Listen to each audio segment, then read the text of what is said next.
या सभेला सर्व उपस्थित सोमनाथजी साळुंखे, त्याच्याचबरोबर रमेश भारसकर, मागच्या माढा लोकसभा मधले असणारे उमेदवार, सातारा जिल्ह्यातले असणारे इम्तियाज नदाफ,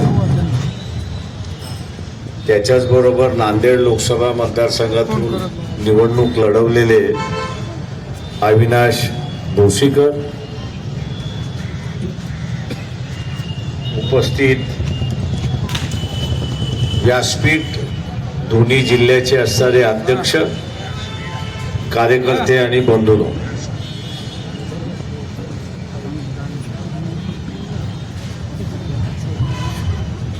ओबीसींचं असणारं आरक्षण हे पूर्णपणे धोक्यात आलंय हे आपण असणारं लक्षात घ्या. पंढरी या नगरीमध्ये आपण आहोत आणि एकेकाळ इथला असणारा बडव्यांच्या लढ्याच्या विरोधात आम्ही असणारे या ठिकाणी येत होतो. आता या नगरीमध्ये नव्यानं जे बडवे निर्माण झालेले आहेत राजकारणामधले, त्याला बाजूला सारून ओबीसींच्या हातामध्ये सत्ता देण्यासाठी आपण हा लढा उभा करतोय, अशी असणारी परिस्थिती.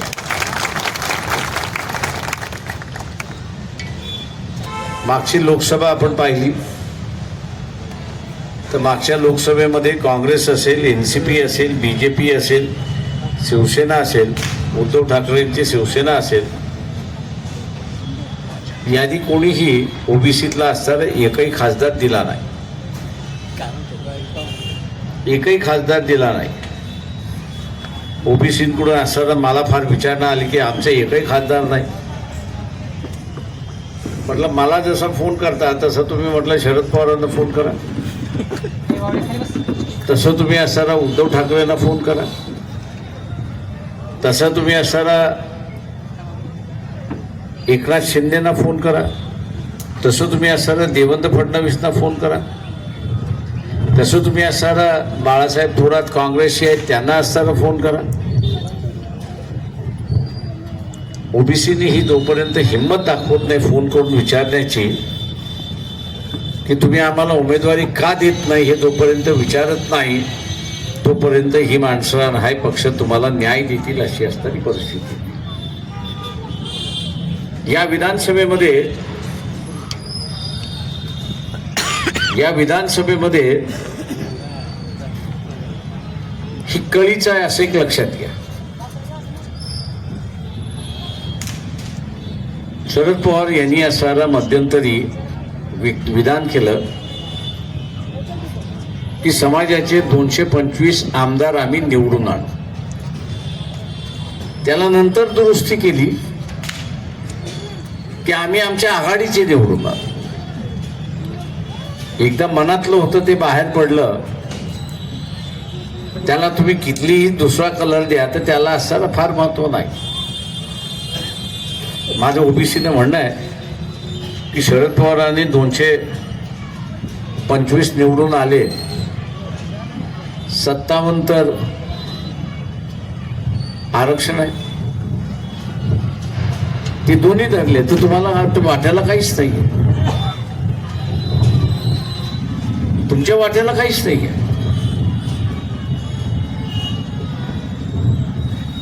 आणि तुमच्या वाट्याला येणार नाही तर उद्या असताना त्या विधानसभेमध्ये ओबीसीचं आरक्षण स्थगन करा. याचं कारण की त्यांनी जनगणनेची मागणी केलेली आहे आणि जनगणना जोपर्यंत होत नाही तोपर्यंत असणारं आरक्षण लागू करू नये. याला सैद्धांतिक अधिकार सुद्धा आहे.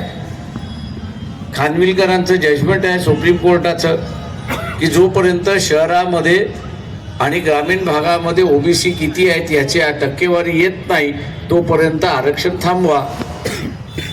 उद्या ठराव जर मंजूर झाला तो ओबीसीना आज जशी आपण परिषद घेतोय, सभा घेतोय, उद्या अजून त्याच्यामध्ये मोर्चे काढावे लागतील, रस्ता रोको करावा लागेल.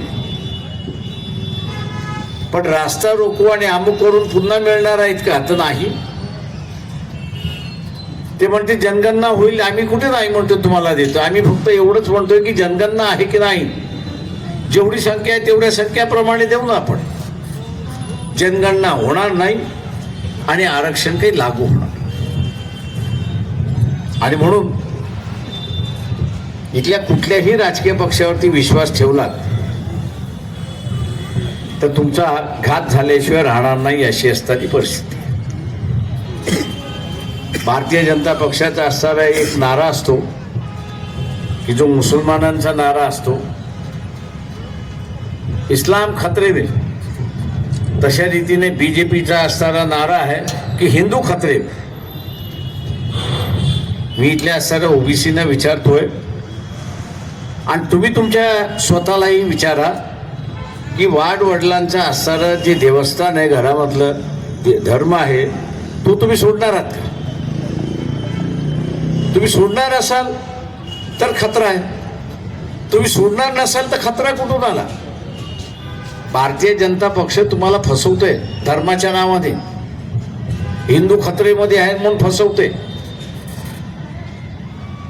ते फसवत नसते तर त्यांनी असणारा जरांगे पाटील यांच्या मागणीला सरळ सरळ सांगितलं असतं की आमचा पाठिंबा नाही, आमचा पाठिंबा नाही. ओबीसीच्या आरक्षणातून मराठ्यांना आरक्षण द्यावं ही जी मागणी आहे, या मागणीला आम्ही आमचा असणारा पाठिंबा नाही. मराठा समाजाला आरक्षण कसं देता येईल तो नंतरचा प्रश्न आहे, तो आपण विचार करू. परंतु भारतीय जनता पक्षाने भूमिका घेतलेली नाही, घेणारही नाहीत. उद्धव ठाकरे सुद्धा त्या ठिकाणी घेणार नाहीत. हे दोन्ही पक्ष आपल्याला असं वाटतं की आपले आहेत, दोन्ही पक्ष हे आपले आहेत. पण दुर्दैवाने या दोन्ही पक्षांची भूमिका आपण बघितली तर आरक्षण विरोधी भूमिका आहे. यांची भूमिका आरक्षण विरोधी आहे आणि म्हणून आता त्यांची भूमिका काय, आम्हाला काय घेणं देणं आहे, आम्ही ब्राह्मण काय असतं समाजाचे आहोत, आम्ही ब्राह्मण काय असतं समाजाचे आहोत, आम्हाला काय घेणं देणं आहे. दोघं लढतील बघतील, जे वाचले ते आमच्याकडे येतील धर्माच्या नावाने. आणि म्हणून हे दोन्ही पक्षाने भूमिका घेतली नाही, अशी असणारी परिस्थिती. तीच परिस्थिती मी म्हटलं काँग्रेसची आणि एनसीपीची आहे. शरद पवार असेल, बाळासाहेब थोरात असतील, मराठा समाजाची नेते आहेत आणि म्हणून त्यांना असताना भीती वाटते की जरांगे पाटलांच्या भूमिकेला पाठिंबा दिला तर समाज आपला पाठिंबा देतो, पण जरांगे पाटलाच्या भूमिकेला पाठिंबा दिला नाही तर आपला समाज आपल्याकडून जातो का, ह्याची भीती आहे. आणि म्हणून ओबीसी या अवस्थेमध्ये कोणच त्यांच्या बरोबर नाही, अशी असणारी परिस्थिती आहे. ओबीसीला स्वतःहून लढावं लागेल आणि ओबीसीला स्वतःहून लढून स्वतःचा असणारा अधिकार हा शाबूत ठेवावा लागणार. आज गावोगावी आम्ही असताना बघतोय की राजकीय मतभेद झालेत, फार चांगलं मी असं म्हणतो. राजकीय मतभेदाशी आमचं काही भांडण नाही. आज असणारा ओबीसी असं म्हणतोय की मी मराठा समाजाला मतदान देणार नाही आणि मराठा म्हणतोय की आम्ही असणारा ओबीसीला मतदान देणार नाही. हे राजकीय मत आहे, तोपर्यंत ठीक आहे, तोपर्यंत कोणालाही त्याच्याशी वाद नाही, विवाद नाही, काही नाही. कारण का राजकीय मत हे सगळ्यांनाच असतं. हे राजकीय मत मतदानाच्या रूपाने व्यक्त होतं आणि त्याच्यामुळे त्रास कोणालाच नाही.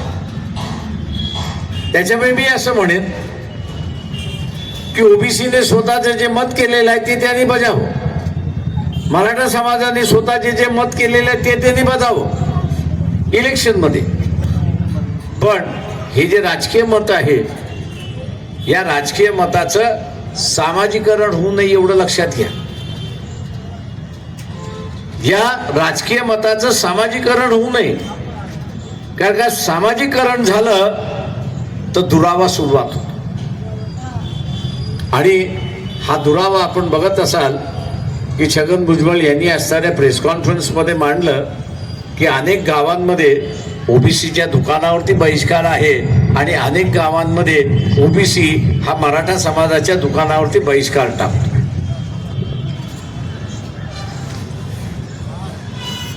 राजकीय मतभेद हे आपण गेले 70 वर्ष झेलत आलेलो आहोत, करत आलेलो आहोत. कारण का इलेक्शनमध्ये माझं मत असल्याशिवाय याला मतदान द्या त्याला मतदान द्या असं होत नाही. ते राजकीय मत आहे. ते राजकीय मत वितुंत वाढवत नाही, ते वितुष्ट आणत नाही. परंतु राजकीय मत ज्यावेळेस सामाजिक मत होतं त्यावेळेस ते घातक ठरतं हे आपण असणारं लक्षात घ्या. आज अनेक गावांमध्ये ते होतंय आणि ते घातक आहे. आणि म्हणून आम्ही असं म्हणालो की आरक्षण बचाव यात्रा काढून या आरक्षणाच्या संदर्भातली असणारी भूमिका लोकांना आपण सांगितली, लोकांना आपण असणारं सांगितली तर त्यांचं राजकीय मत हे राजकीय मत राहील, ते सामाजिक मत होणार नाही याची दक्षता घेता येईल. आणि त्याचं सामाजिक मत झालं नाही तर गावागावामध्ये शांतता राहील अशी असणारी परिस्थिती आहे. या शांतता राहिली पाहिजे. म्हणून उद्या ओबीसीला वाटत असेल किंवा त्यांनी मत केलं असेल की माझं मत माझे आरक्षण वाचवण्यासाठी मी ओबीसीलाच देणार, इतर कोणाला देणार नाही, कोणाचं भांडण नाही. उद्याचं असणारं मराठा समाजाला असं वाटतंय की जरांगेंचं जे मत आहे ते अंमलात आलं पाहिजे म्हणून मी मराठाच उमेदवाराला मतदान देईल, याच्याबद्दलही कोणाचं दुमत नाही. शेवटी कोणाला आरक्षण द्यायचं कोणाला आरक्षण द्यायचं नाही, कोणाला आरक्षण द्यायचं कोणाला आरक्षण द्यायचं नाही हे सरकारच्या हातामध्ये आहे. ते वैध आहे की नाही आहे हे सुप्रीम कोर्ट त्या ठिकाणी बघतं. आणि मागच्या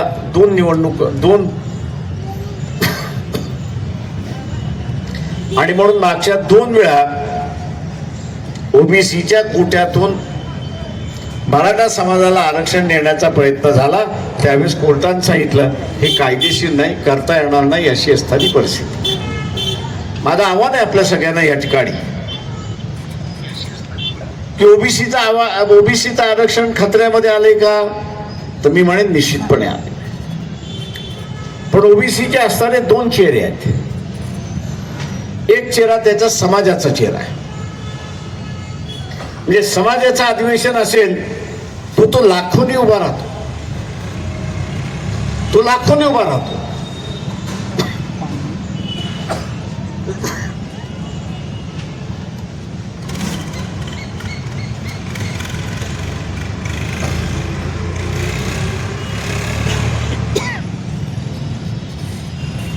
तो लाखोनी उभा राहतो. पण ओबीसीचा मेळावा लागला की लाखोनी नाही, हजारातही नाही, तो 100च्या घरात येतो अशी असणारी परिस्थिती आहे. ओबीसीने एक लक्षात घेतलं पाहिजे की स्वतःच्या समाजाचे मेळावे घेणं हे बरोबर आहे. पण आपण आपल्या समाजाच्या मेळाव्यामध्ये उपस्थित राहतो त्यावेळेस आपण सामाजिक चेहरा आपला दाखवतो, आपण आपला सामाजिक चेहरा दाखवतो, राजकीय चेहरा त्या ठिकाणी दाखवत नाही. ओबीसी म्हणून आपण ज्यावेळेस एकत्र येतो त्यावेळेस आपण असणारा आपला राजकीय चेहरा दाखवतो. ओबीसी म्हणून उपस्थित राहतो त्यावेळेस आपण आपला असणारा राजकीय चेहरा दाखवतो. आणि त्या ओबीसीच्या मेळाव्यामध्ये राहून सभेला राहून आपण असं एक सांगतो की हा उमेदवार कुठल्या समाजाचा आहे हे मी बघत नाही, तो ओबीसी आहे आणि म्हणून मी त्याला मतदान करतोय. हा राजकीय चेहरा झाला. आणि हा राजकीय चेहरा ओबीसीचा जोपर्यंत उभा राहत नाही तोपर्यंत आरक्षण टिकणार नाही हे आपण असं लक्षात घ्या. आता कुठं ओबीसी मधला डॉक्टर व्हायला लागलेत, इंजिनियर व्हायला लागलेत, किंवा माझ्या अगोदरच्या असणाऱ्या वक्त्यांनी सांगायला सुरुवात केली की आम्ही कुठेतरी आता पंचायत समिती, ग्रामपंचायत या ठिकाणी मेंबर म्हणून यायला लागलोय. ते मेंबर येणं सुद्धा काही जणांना आवडत नाही अशी असणारी परिस्थिती आहे. मिळालेले अधिकार टिकवणं हे समाज म्हणून जसं महत्वाचं आहे तसं ओबीसी म्हणून सुद्धा टिकवणं हे महत्वाचं आहे. हे ओबीसी म्हणून सुद्धा टिकवणं हे महत्वाचं आहे. आणि ज्या दिवशी आपण हा राजकीय चेहरा दाखवला, ज्या दिवशी आपण हा राजकीय चेहरा दाखवला त्या दिवशी आपण हे आरक्षण टिकवलं म्हणून असताना समजू. येत्या 7 तारखेला या आरक्षण बचाव यात्रेची असणारी सांगता औरंगाबादला आहे. जवळ आहे आपल्या सगळ्यांना. ज्यांना ज्यांना शक्य आहे त्यांनी असताना औरंगाबादला मोठ्या संख्येने पोचावं आणि आपली ताकद त्यांनी त्या ठिकाणी दाखवून की आम्ही आरक्षण वाचवणारच अशी असणारी परिस्थिती आहे. आता हे धोक्यात का आलंय मी आपल्याला असं थोडक्यात सांगतो. 1989 साली व्ही.पी. सिंग हे सत्तेमध्ये आले. 1989 साली व्ही.पी. सिंग हे सत्तेमध्ये आले आणि सत्तेमध्ये आल्यानंतर आम्ही त्यांच्याकडे आग्रह धरला होता की कर्पूरी ठाकूर, नरेश यादव, चंद्रशेखर या सगळ्या मंडळीने मोरारजी देसाईकडे आग्रह धरून इथल्या ओबीसीला आपण न्याय दिला पाहिजे म्हणून मंडल कमिशन त्यांनी त्यावेळेस स्थापन केलं. 78 साली स्थापन केलं. 2 वर्षामध्ये तो अहवाल आला आणि तो दोन्ही सदनामध्ये ठेवण्यात आला अशी असणारी परिस्थिती आहे. 84 साली सरकारने स्टेटमेंट दिलं की आम्ही ते असताना मान्य करतो. अहवाल आम्ही मान्य करतो. टप्प्याटप्प्याने आम्ही त्याची अंमलबजावणी. जसं SC आणि ST यांचं असणारं आंदोलन, यांचं असणारं आरक्षण संविधानिक आहे, तशाच रीतीने ओबीसीचं सुद्धा आरक्षण ही संविधानिक असावं असं आम्हाला त्यावेळेस वाटत होतं. आणि ते करायचं असेल तर ओबीसीची सूची ही घटनेचा अंतर्भाग त्या ठिकाणी झाला पाहिजे, घटनेमध्ये समावेश झाली पाहिजे. आणि म्हणून त्यावेळेसचे जे 2 महत्वाचे पक्ष होते, एक भारतीय जनता पक्ष आणि दुसरा काँग्रेस, यांच्याशी बोलण्यासाठी 2 समित्या स्थापन करण्यात आल्या. 2 समित्या स्थापन करण्यात आल्या. एकाने बीजेपी बरोबर बोलायचं आणि एकाने काँग्रेस बरोबर बोलणाऱ्याच्या समितीमध्ये मी पण. आम्ही काँग्रेसवाल्यांना ज्यावेळेस म्हणालो की हे झालं पाहिजे आणि आत्ता केलं तर अधिक चांगलं आहे, काँग्रेसवाल्यांनी सरळ सांगितलं की आम्हाला ह्याच्यामध्ये रस नाही, आम्हाला ह्याच्यामध्ये इंटरेस्ट नाही. भारतीय जनता पक्षाचं म्हणणं आलं की रामाच्या नावाने आम्हाला सत्ता येणार आहे, तर आम्हाला सुद्धा ह्याच्यामध्ये रस नाही. आणि त्यांनीही त्या ठिकाणी झालं.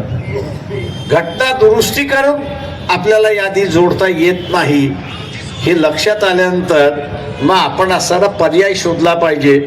आणि म्हणून पर्याय शोधण्यात आला तो म्हणजे गव्हर्नमेंट GR मार्फत त्या ठिकाणी गव्हर्नमेंटचे आदेश काढायचे की मंडल कमिशनचा असणारा अमुक तारखेला सभागृहाने स्वीकारलेला आहे. आणि म्हणून मंडल कमिशनने ज्या ओबीसीच्या यादी केलेली आहे त्या सर्वांना 27% आरक्षण जाहीर करण्यात आलं. आरक्षण जाहीर केल्या काही जण कोर्टामध्ये गेले की ओबीसीला घटनेच्या माध्यमातून आरक्षण देता येत नाही. इंदिरा सयानी नावाने असणारं ते जजमेंट आहे, ते 9 बेंचचं जजमेंट आहे. आणि त्यांनी निर्णय दिला की ओबीसीला देणारं आरक्षण हे घटनेशीर आहे आणि दिलेलं आरक्षण योग्य आहे अशी असणारी परिस्थिती आहे. पण त्याच्यातला एक मुद्दा जो आम्हाला माहित होता तो आता डोकं वर काढतोय, तो म्हणजे GR मार्फत म्हणजे आदेशामार्फत देता येतो का? गव्हर्नमेंट GR ज्याला आपण म्हणतो त्या गव्हर्नमेंट GR मार्फत देता येतो का, असा असणारा प्रश्न आता उपस्थित केला जातोय. आणि उद्या विधानसभेपर्यंत काही होणार नाही. विधानसभेच्या निवडणुकीपर्यंत ओबीसीचं आरक्षण शाबूत आहे, पण विधानसभेच्या इलेक्शन संपल्यानंतर ती शाबूत आहे असं जर तुम्ही मला विचारलं तर मी म्हणेन अजिबात शाबूत नाही. ते अजिबात शाबूत नाही, अजिबात त्याला असणारं हे नाही.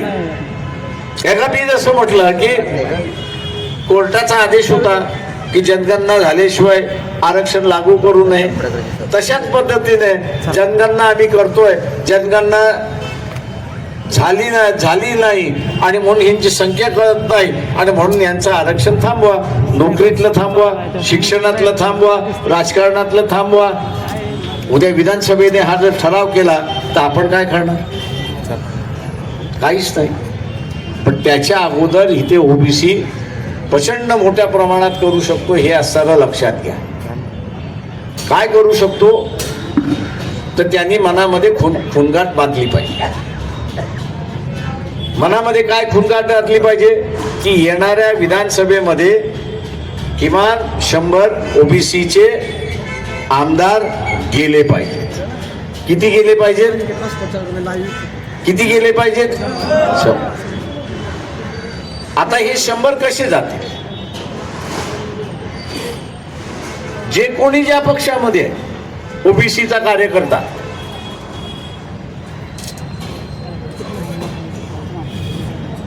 ओबीसीचा असणारा कार्यकर्ता समजा काँग्रेसमध्ये आहे, त्यांनी काँग्रेसवाल्यांकडे आग्रह धरला पाहिजे की 288 जागांपैकी 100 जागा ओबीसीला द्या.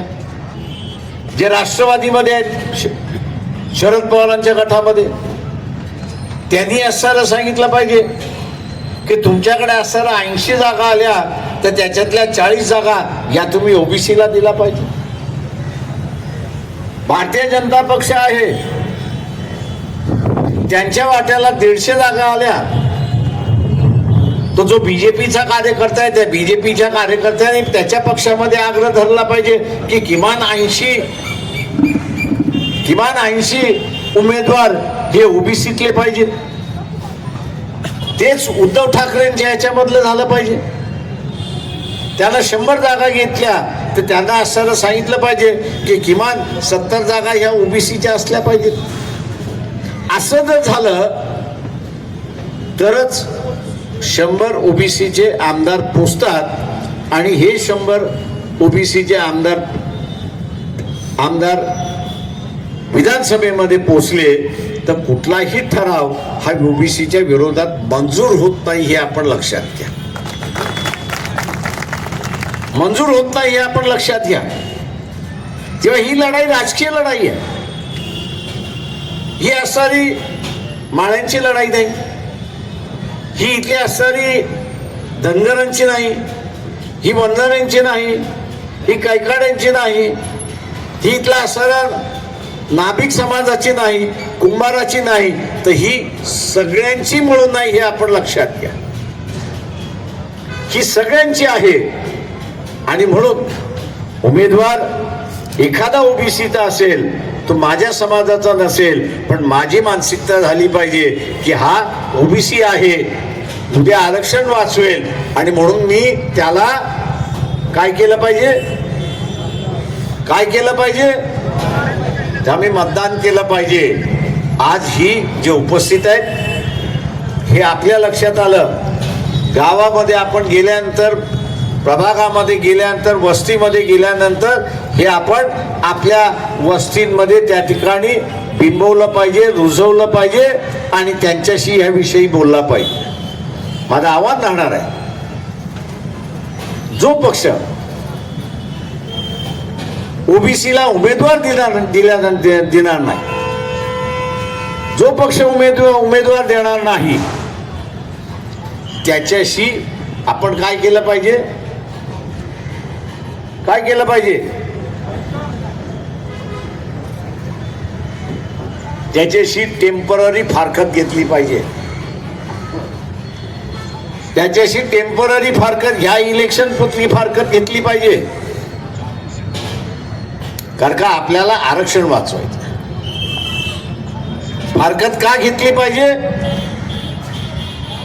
आपण त्या पक्षाची आहोत, त्या पक्षाची फारकत आपण का घेतली पाहिजे? या निवडणुकीपुरती आपण फारकत का घेतली पाहिजे? आरक्षण वाचवण्यासाठी आपण फारकत घेतली पाहिजे. एकदा आरक्षण वाचलं की आपण पुन्हा त्या पक्षामध्ये जायला मोकळे आहोत, हे असतं लक्षात घ्या. आणि म्हणून आपलं जे राजकीय मत आहे, मी जसं म्हणालो की ओबीसी म्हणतोय मी ओबीसीलाच मतदान देणार, मराठा समाज म्हणतोय की मी मराठा समाजाला मतदान करणार. याच्यामध्ये दोन वर्ग जे आहेत ते महत्वाचे आहेत, हे आपण लक्षात घ्या. ते दोन वर्ग म्हणजे इथले असणारे एक एससी आणि दुसरा एसटी, या दोघांचे मिळून 57 विधानसभा मतदारसंघ आहेत, ते राखीव आहेत. 57 मतदारसंघ राखीव आहेत.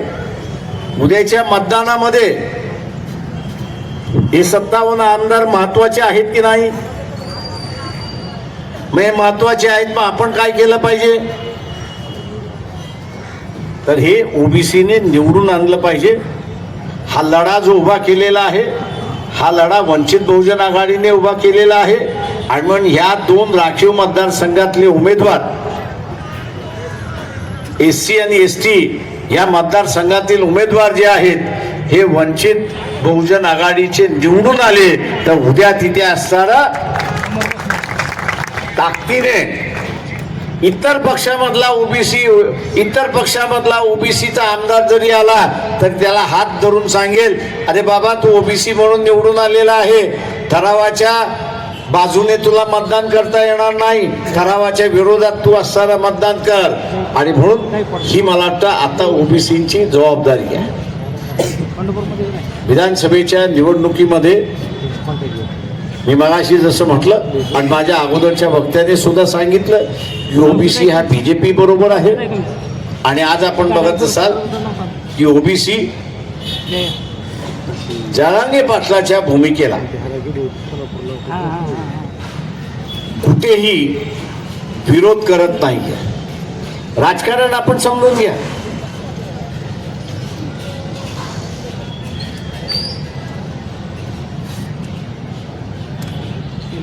राजकारण आपण समजून घ्या. जरांगे पाटील शिव्या कोणाला देतोय? कोणाला देतोय? तुम्हाला काय वाटतं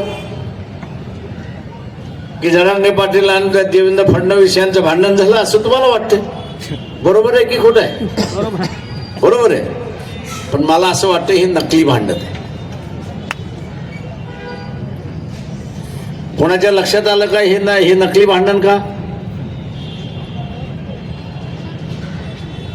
भारतीय जनता पक्षाने जर ओबीसीच्या बाजूने भूमिका घेतली, ओबीसीच्या बाजूने भूमिका घेतली आणि जरांगेने जर असताना देवेंद्र फडणवीसला टार्गेट केलं तर मी समजू शकतो की हे भांडण आहे, हे भांडण आहे.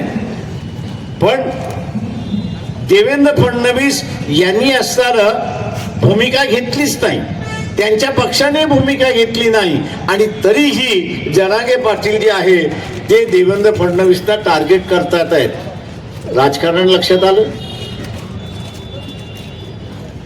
तुमच्या राजकारण लक्षात आलं का? दाखवायचे दात एक आणि खायचे दात वेगळे. दाखवायचे दात काय? तर आम्ही असताना जरांगे पाटील देवेंद्र फडणवीसला शिव्या देतोय आणि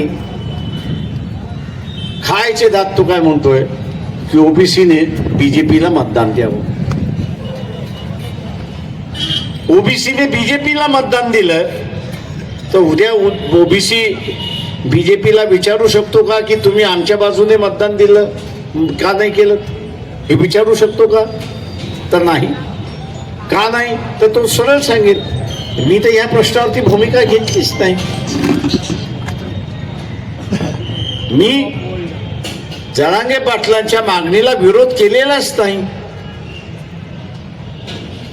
जरांगे पाटलाच्या मागणीला आम्ही विरोध केला नाही. तुम्ही आम्हाला मतदान दिलेलं आहे, याचा अर्थ की आम्हाला जे पाहिजे ते करायचे आहे आणि आम्हाला जे पाहिजे ते इथला असणारं जरांगे पाटलांना जे पाहिजे तेच आम्हाला करायचं. आणि म्हणून फसून घेऊ नका स्वतःला फसून घेऊ नका. राजकारण समजा, दाखवायचे दात एक आणि खायचे दात वेगळे. तुम्ही सांगितलं पाहिजे दाखवायचे दात आणि खायचे दात एकच असला पाहिजे तरच मत मागायला ये, नाही तर अजिबात मत मागायला येऊ नको. आणि म्हणून उद्याच्या असणाऱ्या ह्या कालावधीमध्ये आपल्याला शांतता राखायची आहे. जे राजकीय मत आहे ते राजकीय मत राहिलं पाहिजे, ते सामाजिक मत होता कामा नये. गावामधला वितूंचा वाद होणार नाही याची आपण दक्षता घेतली पाहिजे. आणि ती दक्षता घेत आपण आरक्षण वाचूया एवढंच आव्हान मी आपल्या सगळ्यांना करतो आणि रजा घेतो.